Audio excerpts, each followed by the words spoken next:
بخاری مسلم میں حدیث ہے، تم میں سے کوئی شخص اس وقت تک مؤمن ہی نہیں ہو سکتا جب تک کہ میں اسے اس کے ماں باپ اولاد سب لوگوں سے بڑھ کر عزیز نہ ہو جاؤں۔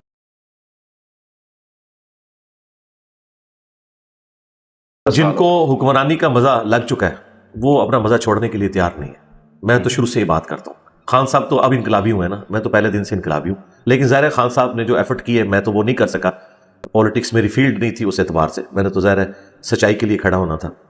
تو اب اگر آپ نون لیگ کی نظر سے دیکھیں، وہ کہتے ہیں کہ اقتدار آپ لوگوں نے ہم سے لیا تھا تو ہم ہی واپس کریں گے، کیونکہ اس وقت ہمارے ساتھ آپ نے یہ کیا تھا، اگر ہمیں 2018 تک آپ رہنے دیتے، ہم نے اگلے الیکشن بھی جیت لینے تھے پرفارمنس کے ذریعے، کئی چیزیں انہوں نے پرفارم بھی کی، بجلی پوری کی، باقی معاملات بھی، سی پیک بھی اگر چلتا رہتا 2021 تک کئی ایک معاملات ہو جانے تھے، لیکن بیچ میں خیر ایک یہ سارا معاملہ ہوا۔ اب وہ یہ کہتے ہیں کہ چونکہ عدالتیں بھی اپنے ڈیسیژن ریورس کر رہی ہیں، ہمیں بھی آپ ریورس لے کے جائیں، وہی پرائم منسٹر بحال کریں، ہمیں 5 سال دیں، اس کے بعد اگلے الیکشن میں عوام فیصلہ کریں گے۔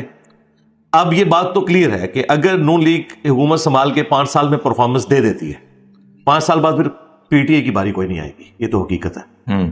یہ تو ظاہر عوام پھر اس طریقے سے، کیونکہ کے پی کے اندر جو کچھ ہوا ہے وہ آپ لوگوں کے سامنے ہے، کوئی ایسا وہاں تو اب مسلسل اتنے عرصے سے 10 سال سے زیادہ حکومت ہے، اس لیے اب جو اسٹیبلشمنٹ ہے وہ بھی نون لیگ کے زخموں کے اوپر مرہم اس اعتبار سے رکھ رہی ہے، تو وہ ایک یہ نظام اس طریقے سے چلتا جائے گا۔ حقیقت بات ہے خان صاحب جو باتیں اب کر رہے ہیں نا، اگر یہ پرائم منسٹر ہوتے ہوئے کرتے سٹارٹ سے، میں نے 2018 کے الیکشن کی رات یہ کہا تھا کہ اس وقت پاکستان کا سب سے مضبوط اگر کوئی انسان ہے نا تو وہ عمران خان ہے، کیونکہ اسٹیبلشمنٹ اسے دولہا بنا کے لائی تھی، ٹھیک ہے۔ شروع میں وہ بلی مار لیتے نا، جو وہ باتیں کیا کرتے تھے کہ میرا آرمی چیف اگر یوں کر دے، میرا D G I S I یوں کر دے تو میں تو اسے فائر کر دوں گا، کیا تو کوئی نہیں، وہ اعلی کار بنے رہے ان دونوں کے ہاتھوں، الٹیمیٹلی وہ دونوں تو سکون سے گھر میں بیٹھے ہوئے، خان صاحب اندر ہے، اور مجھے اس چیز کا دکھ ہے کہ جو ہینڈلرز ہیں وہ سکون سے اپنے گھروں میں بیٹھے ہوئے ہیں، آپ نے پھر بلی چڑھایا تو ایک عوامی لیڈر کو، تو میں اس وجہ سے دکھی ہوں کہ یہ ایٹیچیوڈ نہیں ہونا چاہیے بالکل، اور اسی لیے میں نے 9 مئی کی رات کو بھی لائیو اپنے سیشن میں بات کی تھی، بڑوں تک بات پہنچ گئی الحمدللہ، لاکھوں لوگوں نے میری ویڈیوز دیکھی، ساروں تک پہنچتی ہیں۔ اس کے بعد سے مسلسل میں یہ کہہ رہا ہوں کہ خدا کے لیے آپ اپنے معاملات کو اب اس حوالے سے درست کریں، اگر آپ ان ہینڈلرز کو سزا نہیں دے سکتے تو آپ ایک پولیٹیکل لیڈر کو کیوں سزا دیں گے؟ خان صاحب کو بڑی احتیاط سے چلنا چاہیے تھا، لیکن خان صاحب کے قریب کچھ ایسے لوگ تھے جنہوں نے ان کو کافی پھونک چڑھا دی تھی کہ آپ بڑے پاپولر ہو گئے ہیں اور انشاءاللہ تعالی انقلاب آ جائے گا۔ آپ کو پتا ہے کہ اگر تخت نہ ملے نا تو پھر تختہ ملتا ہے، یہ تو دعائیں دیں آپ ڈیموکریٹک ویلیوز کو، آئین کو، کہ تختے تک بات نہیں جا رہی، ابھی عدالتیں بھی تھوڑی اپنے پاؤں پہ کھڑی ہوئی ہیں، ورنہ آپ دیکھیں کہ انہی عدالتوں نے بھٹو کے ساتھ جو ظلم کیا، میں تو سمجھتا ہوں وہ ایک تاریخی طور پر پاکستان کی سیاست کا شب خون مارنے والی بات ہے۔ تو یہ والا ایپیسوڈ ریپیٹ ہو سکتا تھا، لیکن اب مجھے کوئی امید نظر آ رہی ہے کہ انشاءاللہ اس ایکسٹریم تک معاملات نہیں جائیں گے، ورنہ کیسز تو ان کے پاس موجود تھے۔ اسٹیبلشمنٹ میرے خیال ہے پہلے سے زیادہ اسٹرانگ ہو کے سامنے آئی ہے، ان کو جواز بھی ایک مل گیا۔ اب اس کے پیچھے کون تھا؟ الٹیمیٹلی یوز ہونے والے پی ٹی آئی کے لوگ تھے، اس میں تو کوئی شک نہیں ہے۔ آپ یہ کہہ نہیں سکتے کہ جو لوگ ضمانتیں اپنی کرواتے پھر رہے ہیں یا ہمیں ویڈیو کیمروں میں وہاں نظر نہیں آتے تھے، باقی یہ کہنا کہ جی وہاں سے سیکورٹی ہٹا لی تھی، جو کچھ بھی تھا، اس قسم کا دانا اگر ڈالا کسی نے تو چگ تو لیا نا چگنے والوں۔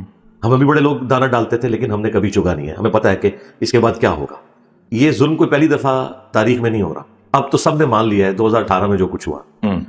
تو اگر آج پی ٹی آئی یا ان کے سپورٹرز یہ اعلانیہ طور پر کہیں کہ 2018 میں بھی غلط ہوا تھا، اس وقت کی مقبول جماعت نون لیگ تھی، بالکل ٹھیک ہے، اتنا کچھ کر کے بھی انہوں نے پنجاب میں اکثریت لے لی تھی، پھر بھی حکومت نہیں بنانے دی گئی۔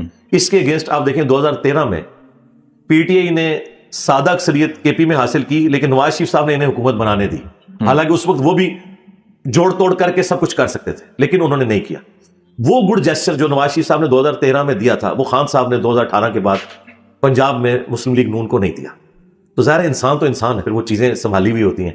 اب وہ مزے لے رہے ہیں، ہم انہیں بھی سمجھائیں گے جس طرح ان کو سمجھاتے تھے، انہیں تو زیادہ سمجھائیں گے اس اعتبار سے کہ آپ کے ساتھ تو پہلے سب کچھ ہو چکا ہے، اب آپ اپنے مخالفین کے ساتھ ایسا نہ کریں۔ میں آپ کو ریالٹی یہ بتاؤں، اس وقت ان کے اختیار میں بھی کوئی چیز نہیں ہے۔ یہ گلا شکوہ جو ہمارے پی ٹی آئی کے یوٹیوبرز یا صحافی کرتے ہیں نون لیگ کو، انہیں کیوں گلا کرتے ہیں؟ ان کے اختیار میں تو کچھ نہیں ہے۔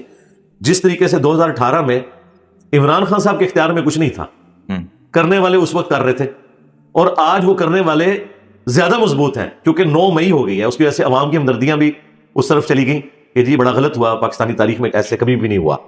باقی اس کی جو تحقیقات ہیں وہ الگ, لیکن ایک ایپیسوڈ تو ایسا غلط ہوا ہے جسے اب خان صاحب نے شروع میں مس ہینڈلنگ کی. انہوں نے کہا کہ مجھے پکڑیں گے یہ تو ہوگا, آندہ بھی ہوگا. بعد میں انہوں نے مذمت کی, لیکن وہ شروع میں جو جذباتی سٹیٹمنٹس نکل جاتی ہیں نا, وہ خان صاحب کو 99 پہ سانپ کاٹ گیا. تو جب 99 پہ سانپ کاٹے تو پھر سیدھا آپ نیچے آ جاتے ہیں. اب دوبارہ سے سیڑھی تک پہنچنے کے لیے تھوڑا ٹائم لگے گا.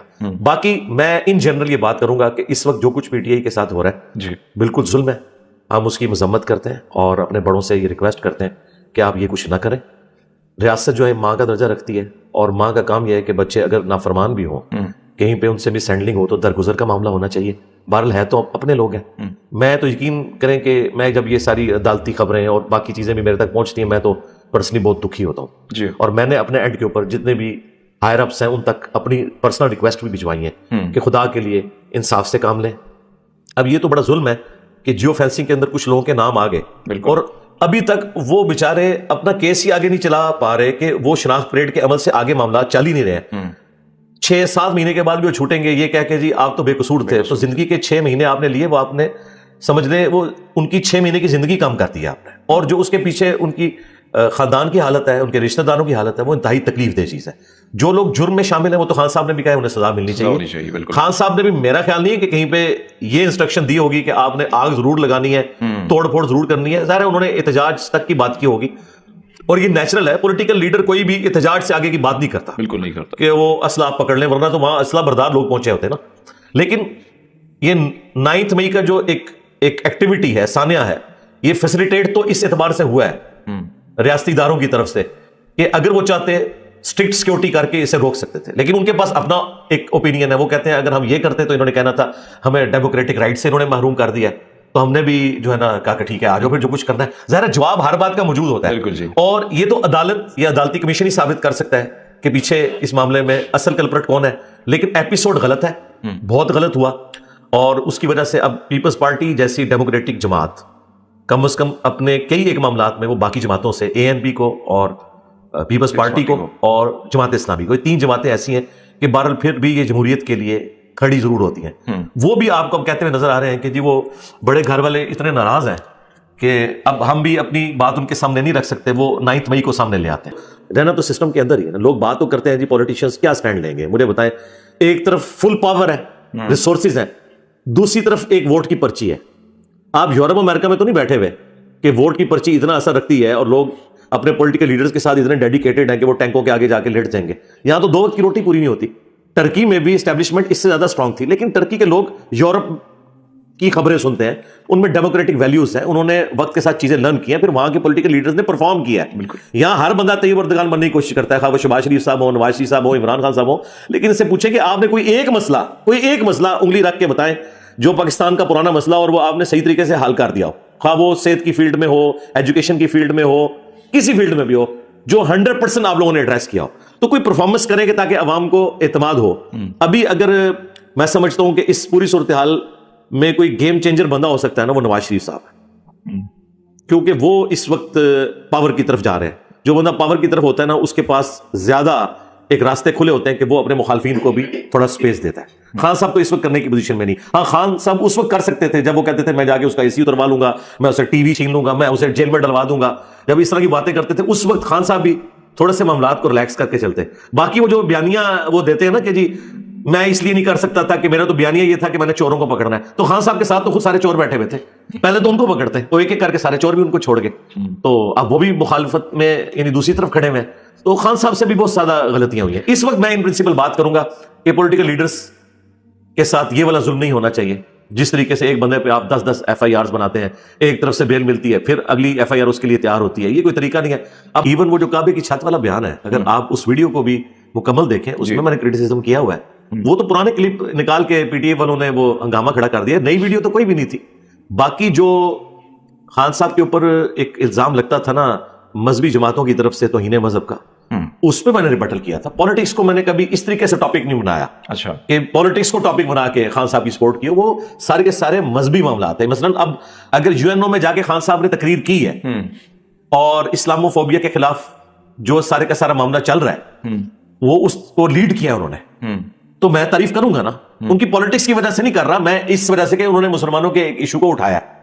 تو اس طرح کے موقعوں پہ میں بولتا تھا, یا ان کے اوپر کبھی توہین مذہب کا الزام لگا, وہ میں آپ کو ابھی بتا دیتا ہوں کہ آج بھی اگر توہین مذہب کا الزام کسی بھی پولیٹیکل لیڈر کے اوپر لگے گا, ہمارے کسی مخالف کے اوپر بھی لگے گا جسے ہم اچھا نہیں بھی سمجھتے ہوں گے پالیٹکس کے پوائنٹ آف ویو سے, میں اس پہ بات کروں گا. اچھا انہی دنوں میں دیکھیں آپ, میں آپ کو 2018 کی بات کروں, یلو پگڑی کے اوپر مولانا فضل الرحمان صاحب کے اوپر بات کی گئی کہ یہ تو جہنمیوں کا لباس ہے.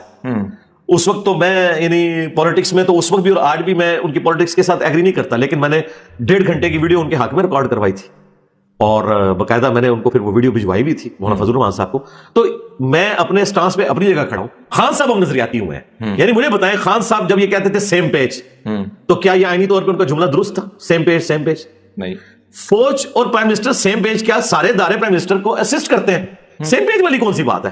اب وہ سیم پیج کہہ کے نا وہ اپنے مخالفین کو ابھارتے تھے کہ فوج میری پشت پہ ہے, اس کی وجہ سے مخالفین ایک آدھ بیان داغ دیتے تھے فوج کے خلاف, پھر خان صاحب کو تھوڑا آکسیجن مل جاتی تھی, یوں چلتے رہے. اب وہی کچھ مخالفین خان صاحب کے ساتھ کر رہے ہیں. تو یہ سیم پیج یہ نعرہ تو خان صاحب نے خود لگایا ہوا تھا, میں نے تو نہیں کہا تھا کہ آپ کہا کریں, تو ہم کہتے تھے وہ نعرہ غلط تھا, نہیں کہنا چاہیے تھا. ہاں اب آپ جو باتیں کر رہے ہیں نا, یہ نظریاتی باتیں ہمیں اچھی لگتی ہیں.